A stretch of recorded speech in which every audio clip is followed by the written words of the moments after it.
Bonsoir. Il est le leader d'un parti politique dont la voix compte dans le débat politique camerounais. Il prend de plus en plus position sur des sujets importants de l'actualité de notre pays et même d'ailleurs. Il est président du mouvement africain pour la nouvelle indépendance et la démocratie. Il est notre invité de la semaine ce soir. Anissé Kane, bonsoir. Bonsoir. Merci d'avoir accepté notre invitation. Moi, je vous remercie également de m'avoir convié à cette émission. Je l'ai dit, vous êtes le président du Manidem. Comment se porte votre formation politique à ce jour? Comment se porte le Manidem? Il se porte pas mal. Nous profitons des périodes calmes sur le plan électoral pour continuer à faire la formation politique indispensable pour un véritable parti, ce qui n'est pas le cas dans d'autres formations. Et c'est ce qui dénature ou abaisse le niveau du débat politique dans notre pays. Parce qu'il manque une formation des cadres des partis et le débat s'en ressent. Vous dites, vous profitez des périodes calmes, périodes non électorales, s'entend, Ouais. pour faire de la formation, mais on ne vous sent pas beaucoup, hein, vous sent pas beaucoup. Et on dirait, justement, certains observateurs le disent, qu'en dehors des périodes électorales, vous vous réduisez à commenter simplement des faits d'actualité du pays. On ne vous sent pas beaucoup sur le terrain. L'activité d'un parti politique n'a pas que des aspects spectaculaires. Les réunions hebdomadaires de la direction du parti, les tournées de la direction dans les réseaux et les sections, les points focaux du parti dans le pays font partie d'une activité très importante parce que c'est ce qui constitue en réalité le fonctionnement du parti. En dehors de tout ce qui est spectaculaire, les conférences de presse, les meetings, etc., c'est l'essence même du parti qu'il est vivre de façon autonome dans les différentes localités où se trouvent des militants. Mais cependant, on se sera attendu à vous voir, Anissé Kane, au moins sur le terrain, peut-être pour mener des campagnes, non seulement d'inscription sur les listes électorales, peut-être pour recruter de nouveaux militants pour le Manidem, par exemple. Qu'est-ce que vous en savez du fait qu'il y ait un fonctionnement autonome de nos sections ou de nos réseaux, Oui. il y a des recrutements permanents. Et maintenant, par le net, il y a des gens qui sollicitent l'adhésion au parti de façon directe et on les aiguillonne dans les localités où ces personnes se trouvent. Le parti est donc aguerri pour les prochaines échéances.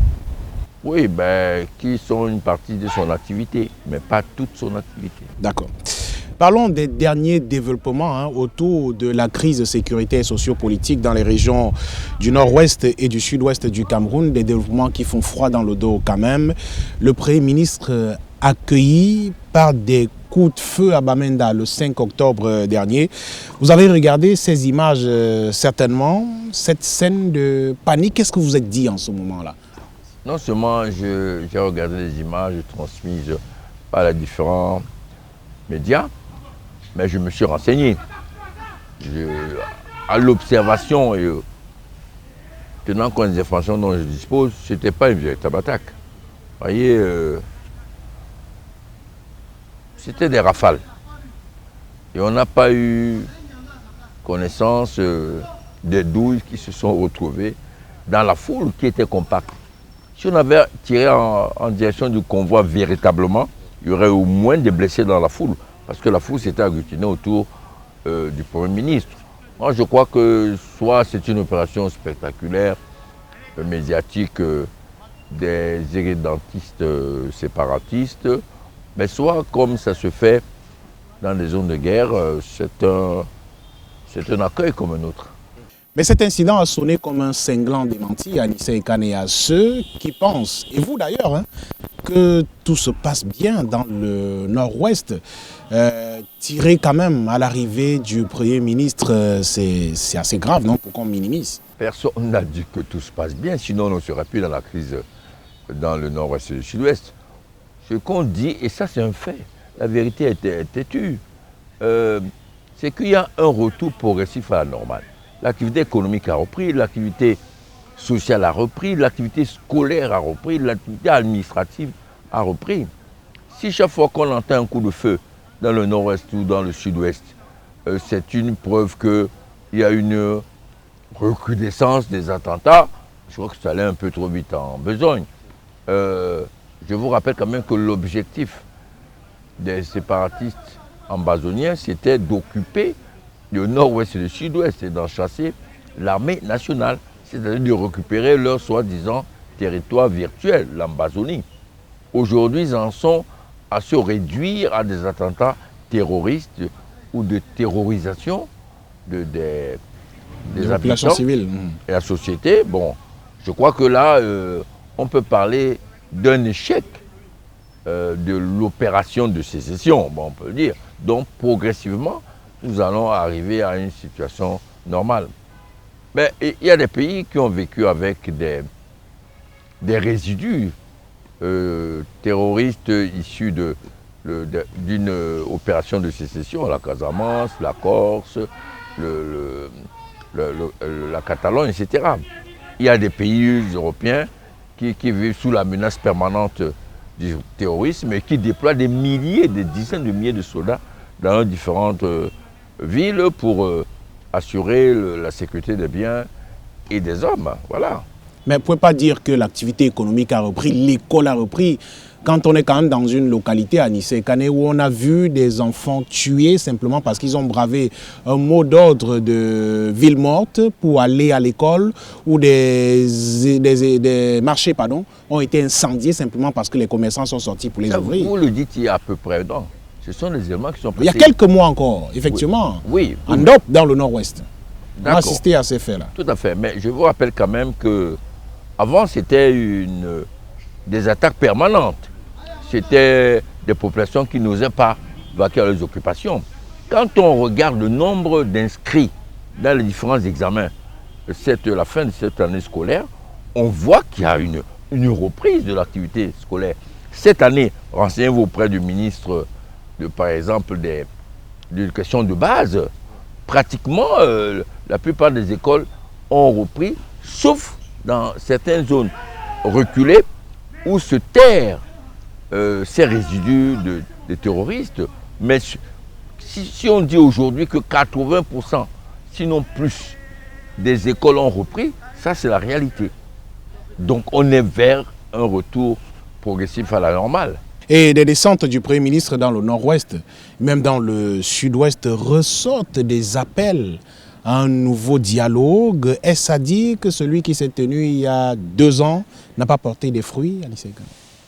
Mais si, mais le dialogue qui s'est tenu, on dit le grand dialogue national, c'est un épisode dans un processus de retour à la normale lorsqu'on a des événements comme un début de guerre de sécession. C'est un épisode.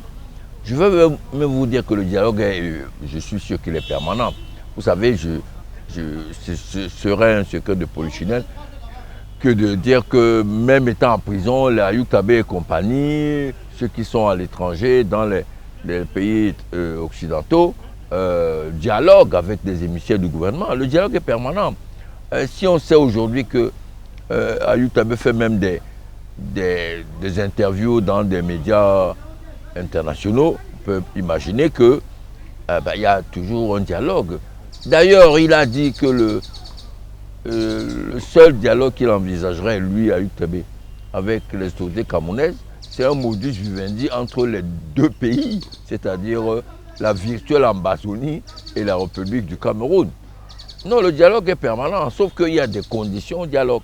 Il y a des choses qui sont non négociables. Par exemple, l'intégrité territoriale du Cameroun est non négociable. Le cessez-le-feu doit être unilatéral. Ceux qui ont pris des armes doivent le déposer. Voilà une attitude qui favoriserait l'élargissement ou la poursuite ou le renforcement du dialogue qui est permanent et qui a eu un épisode fort lors du grand dialogue national à Yaoundé. Et si vous étiez donné de faire une évaluation de ce grand dialogue national, qu'est-ce que vous dites? Attribuer une note sur 10, par exemple, vous donneriez combien? Je dirais en termes de réussite ou d'implémentation des recommandations qui ont été prises. Alors d'abord, par rapport à son utilité, oui, c'était évident que dans une situation pareille, il faut organiser une grande rencontre où les gens se parlent. J'y étais, les gens se sont parlé de façon tout à fait ouverte. Mais pour quel résultat ont-on envie de vous demander? Donc je vais dire que c'était bien. Les gens sont parlé, contrairement à ceux qui disent que c'était un monologue, c'était faux. les grandes séances plénières ont donné lieu à des échanges assez vifs. Deuxièmement, on a pris des résolutions. Ces résolutions, de l'avis de la plupart des gens, des observateurs sérieux, sont de bonnes résolutions dans le début de la résolution de cette crise. Par exemple, l'accélération du processus de régionalisation, le statut spécial, etc. La promotion d'organismes ou d'instituts qui favoriseraient l'élargissement de la pratique de la langue anglaise. Sur l'implémentation, moi je faisais partie de la commission de reconstruction. Nous avons élaboré un plan de reconstruction sur 10 ans avec 3500 milliards à peu près, à terme, sur 5 ans, etc.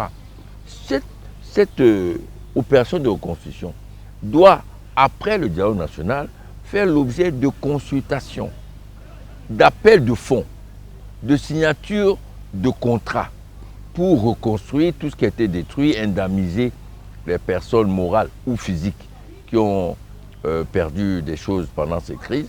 Ça prend du temps. Ceux qui auraient imaginé qu'à la sortie du grand dialogue, par un coup de baguette magique, tout se serait revenu à l'ordre, bon, quand même, il se met le doigt dans l'œil. On peut dire qu'on n'a pas avancé à grande vitesse, mais pour m'être renseigné, pour m'être entretenu à plusieurs reprises avec le ministre Tasson, qui est chargé de cette implémentation, d'abord, il est permanemment dans ces zones, il a rencontré des tas de gens, ils ont élaboré des tas de processus de reconstruction des infrastructures. Mais peut-on vraiment reconstruire dans un contexte où les balles crépitent encore? Non, les balles ne crépitent pas. Kane. Non, les balles ne crépitent pas. Faut pas le dire, il y a 15 soldats qui ont été tués il y a moins de 3 semaines, avant le voyage du Premier ministre dans le sud-ouest. Oui. Est-ce que les populations... Ça aurait nécessité le déplacement du ministre délégué à la présidence de la République chargé de la Défense, à Bamenda. Il y a des réfugiés, mais il y a une grande partie de la population qui est encore dans ces zones-là. Ça veut dire que la vie continue. Moi, je pense qu'il ne faut pas exagérer en disant que les balles crépitent. Les balles ne crépitent pas. Moi, je vais souvent j'ai été au nord-ouest, je suis depuis, les balles ne crépitent pas. Tu peux vivre même dans des mois sans entendre une balle siffler. Mais quand on impose des lockdowns, des ghost towns aux populations qui sont obligées de se terrer chez elles pendant une semaine, pratiquement, c'est un contexte d'insécurité. Ce sont les résidus de l'opération de sécession. Parce que ces bandes armées irrédentistes ont des armes, terrorisent, assassinent, font des kidnappings, repèrent tous ceux qui ne sont pas d'accord avec eux. Donc cette terreur, c'est pour ça qu'on les appelle des terroristes, empêche un retour rapide à la normale. Mais de là à franchir le pas, à dire que les gens ne vivent plus dans ces zones, je ne sais pas la réalité. Sinon, aujourd'hui, on ne pourrait pas dire que, par exemple, la rentrée a repris. Les enfants vont à l'école, c'est pas, on ne les assassine pas à tour de bras. Moi, je pense qu'il faut être réaliste et dire que, bon, je prends souvent cette métaphore. Quand j'étais à l'école primaire, mon maître, on nous enseignait que la maladie vient au galop et s'en va au pas. La guerre aussi vient au galop, rapidement, mais elle s'en va au pas.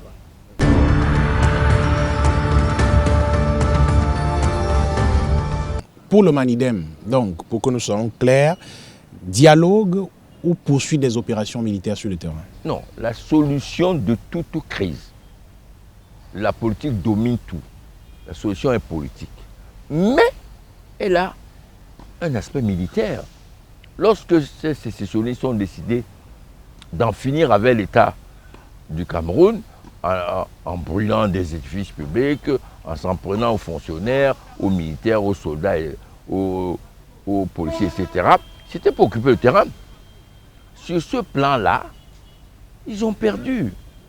Puisque la situation redevient anormale, aujourd'hui les préfets, les sous-préfets, les chefs traditionnels, pour certains qui étaient réfugiés, sont revenus. Mais vous estimez, Anissé Kane, qu'ils ont perdu quand on voit des gens armés de lance-roquettes, armés de façon un peu plus sophistiquée que c'était le cas au départ et qui bloquent carrément de nombreux villages qu'ils ont sous leur contrôle et qui empêchent aux populations de vivre et parfois ils sont obligés de s'enfuir. Et à ce moment, vous persistez à dire qu'ils ont perdu réellement? Lorsqu'on commence quelque chose, on a un objectif. l'objectif des ambazoniens irrédentistes, c'était quoi? C'est d'occuper le nord et le sud-ouest et d'en faire un État. Donc, on peut dire qu'ils sont dans leur processus, peut-être, non? Bon, alors, ils sont en train d'avancer. À condition que la situation évolue en leur faveur, ce qui n'est pas le cas. Puisque par rapport à 2016, la situation est redevenue beaucoup plus normale qu'elle était en 2017, en 2018. Puisque je m'évertue à vous dire qu'il y a un retour de l'activité sociale, économique, politique, scolaire. Donc sur le plan militaire, parce que leur opération était une opération militaire, c'est un échec. Puisque l'armée ou les institutions républicaines n'ont pas abandonné ce territoire.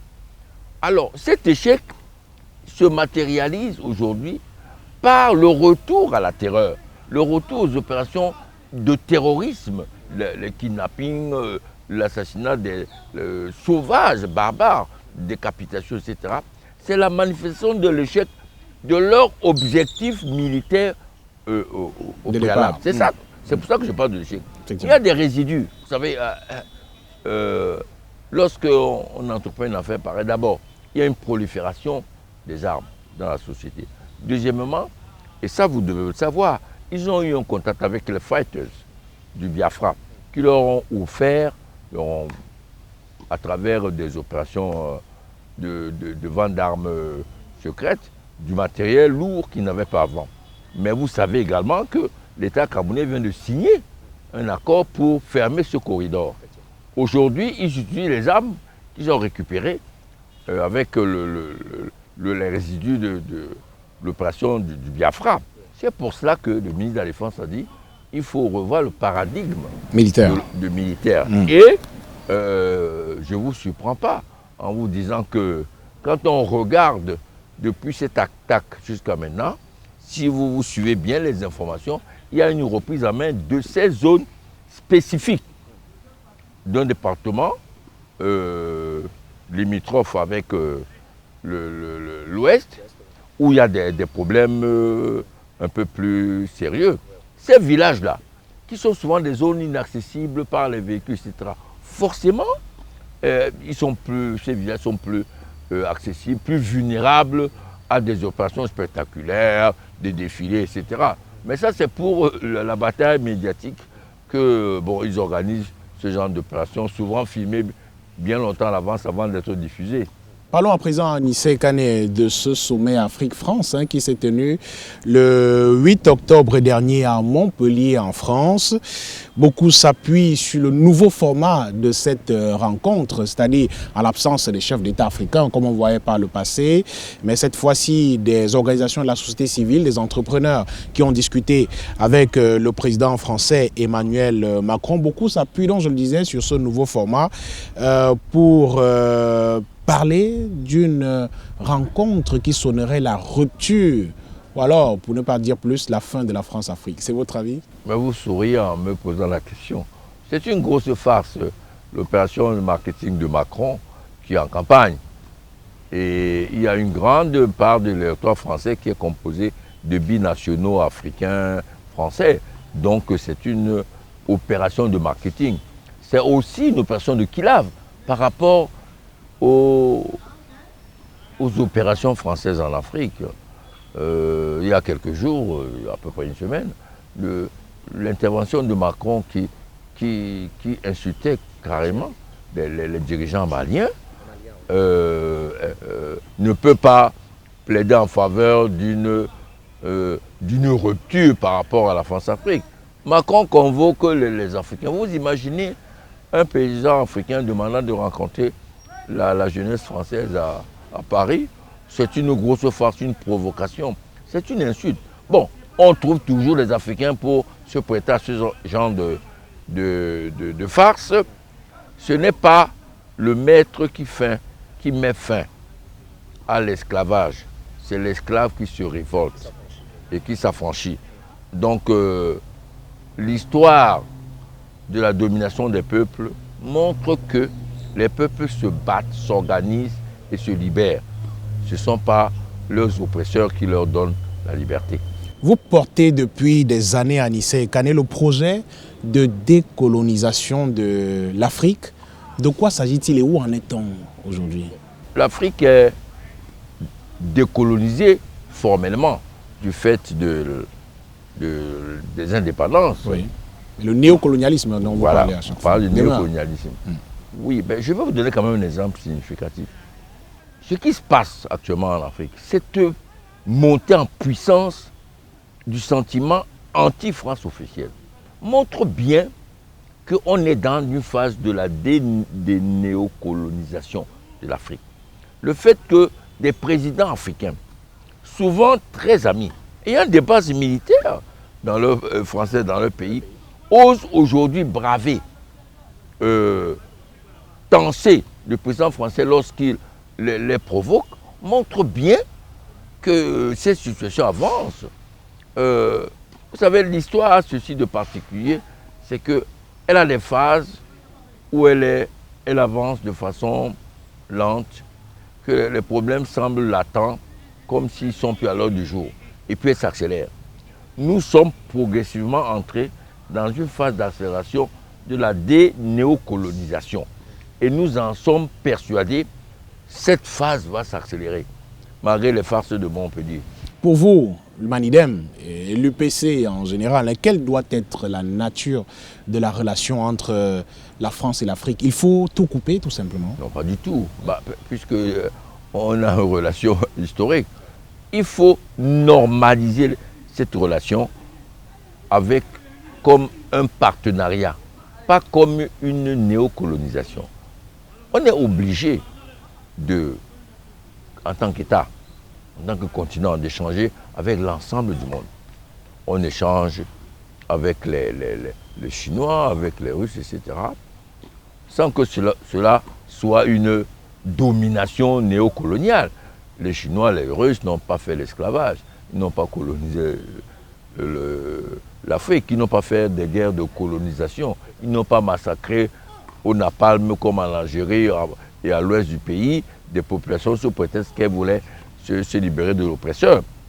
Il faut qu'on arrive dans de parler ainsi de notre relation avec la France.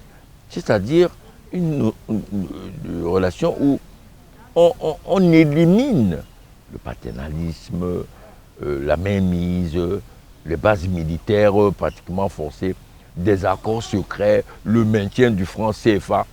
Tout ça, ce n'est pas une relation de partenaire, c'est une relation de dominateur et de dominé.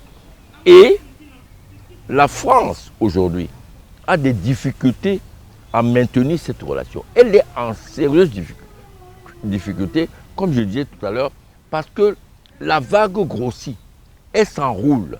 De plus en plus, les Africains, pour l'écrasante majorité, ne veulent plus de cette France dominatrice dans les relations. Bien sûr, ceux qui se positionnent comme dans la farce de Montpellier, ils jouent le jeu de la France. Mais il y en a toujours eu dans l'histoire de l'Afrique. Ceux qui étaient contre l'indépendance, ceux qui trouvaient que les Oum étaient intransigeants, ceux qui voulaient l'intégration dans l'Union française, etc. Et il y avait les UPCistes qui disaient que l'indépendance et la réunification sont non négociables. Il y a toujours eu cette bataille entre le bien et le mal. C'est ça qui fait la vie. Hier, 15 octobre, cela faisait 34 ans. 34 ans qu'il a été assassiné dans des circonstances encore non élucidées jusqu'à ce jour au Burkina Faso. Eh bien, la bonne nouvelle peut-être dans l'affaire, c'est que le procès de l'assassinat de Thomas Sankara s'est ouvert lundi dernier à Ouagadougou. Enfin, a-t-on envie de dire, Anissé Kane? Oui, sur le plan formel, sur le plan, je veux dire, de l'histoire du coup d'État. Mais l'histoire avec grand H a déjà donné son verdict. Le petit rat de Compaoré, il a changé de nationalité. Il est établi aujourd'hui que les commanditaires de cet assassinat sont venus de l'étranger. Les ordres sont venus de l'étranger, qui se sont servis de leurs supplétifs sur place. Donc, Houphouët-Boigny et Compaoré. Vous allez plus vite que la justice. C'est plus que la justice, parce que j'allais... Je parle de l'histoire. J'allais parler justement, mais la justice qui est chargée d'établir, de dire la vérité dans ce qui s'est passé. La justice n'établit pas la vérité historique. La justice établit la vérité judiciaire. La vérité historique est que la France, avec ses supplétifs en Côte d'Ivoire, Houphouët-Boigny, et son supplétif en chef au Burkina comparé, ont assassiné Sankara. Je veux dire, l'épisode de cet assassinat est connu. Tout le monde sait que Sankara, étant en réunion, qui leur a dit que, quand il a entendu le crépitement des armes, qu'ils sont venus le chercher, qu'il est sorti les mains en l'air, ils l'ont abattu, que les autres sont sortis, on les a abattus, on les a enterrés comme des petits rats. Donc ça c'est connu qu'ils ont assassiné. Comment ça s'est enroué, comment les ordres sont arrivés, la France ne veut pas encore déclassifier des auditions. Des annonces ont été faites dans ce sens, hein, les dossiers qui ont été classés secret défense, qui doivent être déclassifiés dans le cadre de ce procès en cours d'ailleurs. Mais ce n'est pas encore le cas. Il faut les déclassifier avant le procès. Tout ça, bon, on va peut-être le savoir, mais on sait qu'ils ont assassiné Sankara et que pratiquement la décision de son assassinat est venue lorsque Sankara a interpellé publiquement Mitterrand en lui disant qu'il a les mains pleines de sang lorsqu'il va saluer le dirigeant d'Afrique du Sud. Ça, tout le monde le sait. Vous savez, quand on a assassiné Moumi à Genève, tout le monde savait que c'était la France. Il a fallu 20 ans, 30 ans pour qu'on nous parle de Bechtel, qui est un agent secret. Dissimulé comme journaliste et qui rencontrait Moumi. Mais l'histoire a déjà tranché. La déception reste tout de même, hein, que Blaise Compaoré, que vous avez longuement cité, ne puisse pas assister à ce procès. Il est aujourd'hui, vous l'avez dit également, en Côte d'Ivoire, où il a d'ailleurs pris la nationalité, j'ai envie de dire, protégé une fois encore par la Côte d'Ivoire, par Alassane Ouattara cette fois-ci. Je vous rappelle quand même que les agresseurs de Gbagbo sont venus du même pays, sous Compaoré. Donc il ne s'est pas arrêté à l'assassinat de Sankara. Il a continué son œuvre destructrice en compagnie de ses patrons français. Non, je veux dire que ce qui est important, vous voyez, pour nous, c'est le verdict de l'histoire. Oui. Et quand vous regardez les images de Compaoré, il fait pitié. Il fait pitié pas parce qu'il est malade. Il fait pitié parce que il a certainement sa conscience plus ou moins qui le ronge. Il fait la rétrospective de sa vie. Je ne pensais pas quand il avait décidé d'assassiner Sankara qu'il imaginerait qu'il finirait ainsi. Le verdict d'ailleurs du procès est attendu. Le procès qui s'est ouvert, je l'ai dit lundi dernier, a été reporté au 25 octobre prochain, le temps que les avocats commis d'office, parce qu'il faut rappeler également que les avocats de Blaise Compaoré et autres ont refusé de prendre part à ce procès. Les avocats commis d'office devront donc s'acclimater du dossier. Merci Anissé Kane d'avoir accepté cette invitation, de l'invité de la semaine. Merci et à très bientôt. Merci à l'hôtel Sawa qui nous offre ce cadre paradisiaque pour l'enregistrement de cette émission. Madame, Messieurs, merci de nous avoir regardés. Rendez-vous la semaine prochaine avec un nouvel invité. Bonsoir.